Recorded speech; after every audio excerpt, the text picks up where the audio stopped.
Over thinking से कैसे बचें? किसी भी चीज को लेकर बहुत ज्यादा नेगेटिव सोचता हूँ कभी।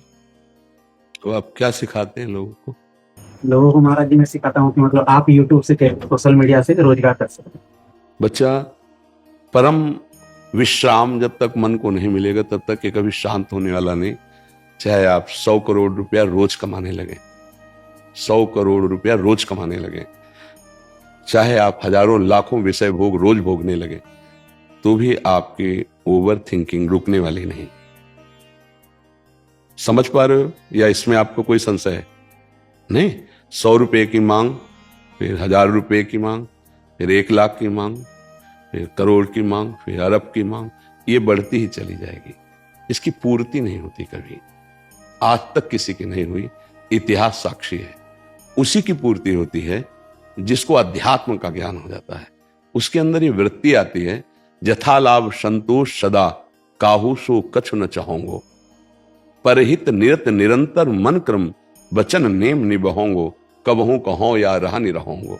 जिसमें हम अपने विचारों पर शासन कर सकते हैं, हम अपने मन को शांत कर सकते हैं।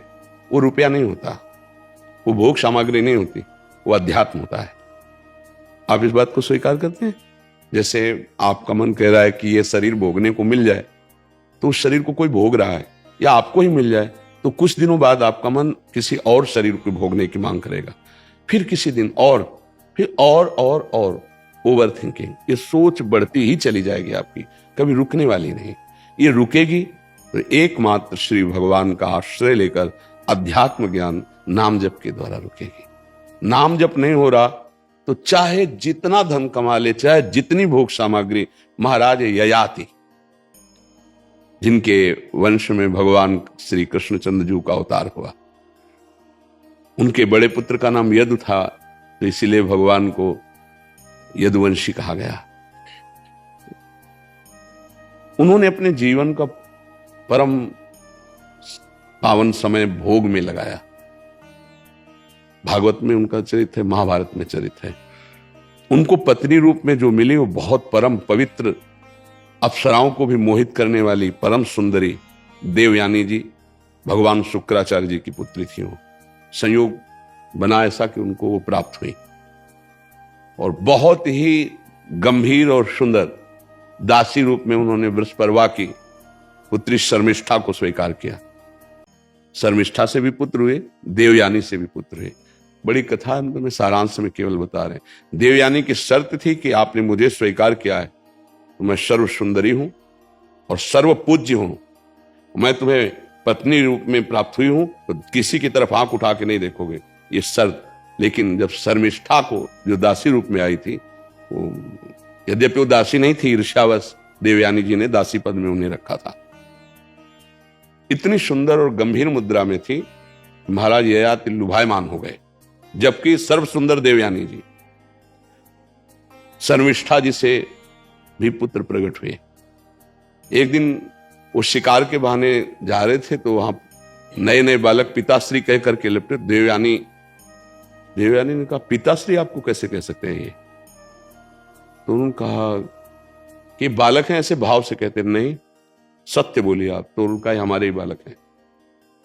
तो तुरंत उसी समय चली गई भगवान शुक्राचार्य जी के पास और कहा, इन्होंने हमारे साथ छल किया, इनको दंड मिलना चाहिए। महाराज ययाति जब सामने गए तो उन्होंने कहा, जाओ, तुम इतने काम मोहित हो रहे हो तो जरावस्था को प्राप्त हो जाओ, वृद्धावस्था। अब देवयानी से कहा कि पिता से साफ तो दिला दिया, क्या इसमें तुम्हारा हित होगा? उनको लगा कि गलती हो गई, तो उन्होंने पिताजी से कहा, इस जरा को मुक्त कर दीजिए। उनका एक ही उपाय, कोई पुत्र तुम्हें अपना यौवन दे देते तो तुम यौवन हो। पुत्र से भी यौवन प्राप्त करके उन्होंने फिर विषयों को भोगा। अंत तो गत्वा उन्होंने लिखा अपना अनुभव, एक भगवद विमुख को, विषयी पुरुष को संसार के संपूर्ण भोग मिल जाए तो भी उसकी तृप्ति नहीं होने वाली। ओवर थिंकिंग पर ब्रेक लग सकती है, तो भगवान का आश्रय और भजन से दूसरा कोई उपाय नहीं। चाहे कुछ भी मिल जाए, वो सोचता ही रहेगा, क्योंकि मन को विश्राम देने की एकमात्र क्षमता श्री भगवान में है, भजन में है। तब लगी कुशल न जीव को, सपने हो मन विश्राम, जब लगी भजत न राम को, शोक धाम तजी काम। भगवान का आश्रय, सत्य शास्त्रों का स्वाध्याय, संत महापुरुषों का सत्संग, उसका जब मनन हम करेंगे तो हम जैसी भी स्थिति में हैं, उसमें हम प्रसन्न होना सीख जाएंगे। यही समस्त कामनाओं को नष्ट कर देगी स्थिति। बिनु संतोष न काम न साही, अछत काम सुख सपने उनाए। यदि संतोष धन रूप नहीं आया तो कामनाओं की बढ़ोतरी उसको जलाती रहेगी, उसको मिटा देगी, नष्ट कर देगी। तो ओवर थिंकिंग से बचने के लिए भगवान का आश्रय, सत्संग और नाम जप, ये 3 बातें यदि जीवन में आ जाए तो बहुत आनंद आ जाएगा, मन प्रसन्न रहेगा, विश्राम को प्राप्त हो जाएगा। अगर अध्यात्म से नहीं जुड़ा है तो हमें एक उदाहरण बता दो कोई, जो अभी तुम्हें वर्तमान में दिखाई दे रहा हो, लेकिन बाहरी बात को लेके नहीं। तुम बाहरी बात को लेके और हम यहाँ आंतरिक बात को लेके, जैसे तुम प्रश्न करते हो ऐसे आंतरिक स्थितियां यहाँ सबकी आती हैं। बड़े बड़े धनी मानी पदाधिकारी सब, और उनसे संभाषण होता है तो हमें सब पता चल जाता है। विश्राम उसी को देखा जो भगवान का जितना आश्रय लिए, अन्यथा नहीं। बोलो तुम्हारी दृष्टि में कौन है? जो अध्यात्म की निंदा करते हैं, भगवत मार्ग की निंदा करते हैं, उनको पूरे जीवन में परिणाम दिखाई देगा कि वो ऐसी जगह खड़े मिलेंगे जहां कुछ नहीं है, कुछ नहीं प्राप्त किया जीवन में। सब कुछ होने पर भी बहुत ही घोर अशांति में जीवन होगा। जब आपके मन की ओवर सोच, जो अब ये मिल जाए, ये मिल जाए, ये भोग लूं, ये भोग लूं, और जब उस पर बाधा पड़ेगी तो अब उसको संभाल पाने की योग्यता आप में नहीं रहेगी, क्योंकि अध्यात्म नहीं है। अध्यात्म सबसे पहला पावर प्रकट करता है सहनशीलता, तितिक्षा, जिसे संस्कृत शास्त्रीय भाषा में कहते हैं, और उसका सरल अर्थ है हर परिस्थिति को सहना। ये केवल अध्यात्म में आएगा। सम्मान मिलता है, मेडल मिलता है तो सब फूल जाते हैं, लेकिन जब अपमान और हार होती तो अच्छे अच्छे को रोते देखा गया है। ये क्या है? एक पक्ष को, सम्मान को, जीत को, लाभ को, सुख को तो तुमने अपना माना उसे, और जब दुख आया, अपमान आया, हार आई, तब वो ऐसे मुस्कुराते तो तुम्हें पता चलता कि उत्साह संपन्न करना किसे कहते हैं। और वो केवल अध्यात्म से हो सकता, प्रकृति से नहीं हो सकता। इसीलिए अध्यात्म के बिना सही मोटिवेशन स्थायी नहीं हो सकता। सही उत्साह अध्यात्म से मिलता है, जो अपनी इंद्रियों को काबू में करके फिर चले, चाहे गृहस्थ हो चाहे विरक्त हो। इंद्रियां काबू में है, मन तुम्हारे अधीन है, तो विश्व में तुम हर समय विजयी रहोगे। कोई भी द्वंद्व तुम्हें, हार जीत, सुख दुख, लाभ हानि, ये परास्त नहीं कर पाएगा। देखो भगवान श्री कृष्ण जैसा कोई मोटिवेशन करने वाला होगा क्या? वो कह रहे हैं सुख दुखे समय कृत्वा लाभा लाभो जया जयो। ऐ कर्मयोगी, सुख दुख में समान, लाभ हानि में समान, जय पराजय में समान। अगर इनका मोटिवेशन स्वीकार कर ले तो वो सदैव प्रसन्न रहेगा। ये हैं, देखो जगत गुरु भगवान श्री कृष्ण बोल रहे हैं, मात्रा स्पर्शास्तु कौन्तेय शीतोष्ण सुख दुखदा आगमा पाइनो नित्य तास्ति तिक्षस्व भारत। ये अनित्य है, नाशवान है, काम क्रोध लोभ मोह मद मत्सर मान अपमान, इनके आने जाने में तो दुखी सुखी मत हो। सम धारण कर, समता को धारण कर, व्यथित मत हो। जो नहीं व्यथित होता है वही परम पद का अधिकारी होता है। यम ही न व्यथ्यन्ते ते पुरुषम पुरुषर्षभ सम दुखा सुखाधीरम स्वमृतत्वाय कल्पते।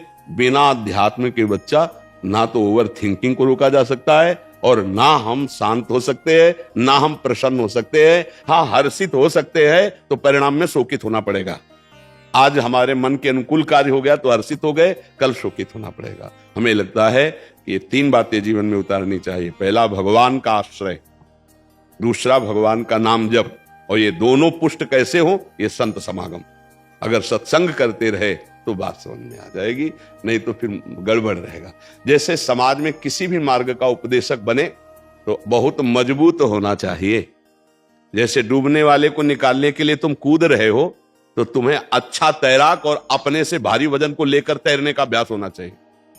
और जो डूब रहा है वो पहले तुम्हें डुबोएगा, अगर फंस गए उसके चक्कर में पहले तुम्हें डुबोएगा, क्योंकि वो सांस लेना चाहेगा। तो बहुत बचा के, तो मोटिवेशन देने के लिए पहले अपने को इतना मजबूत रखना चाहिए कि कोई भी परिस्थिति हमारे उत्साह को ना नष्ट कर दे। चाहे सामने से गाली आवे, चाहे सामने से निंदा या अपमान आवे, लेकिन हमको उसको उत्साह बढ़ाना, उसको सुख देना है। इतनी क्षमता केवल अध्यात्म में होती है, प्रकृति की पढ़ाई में नहीं होती।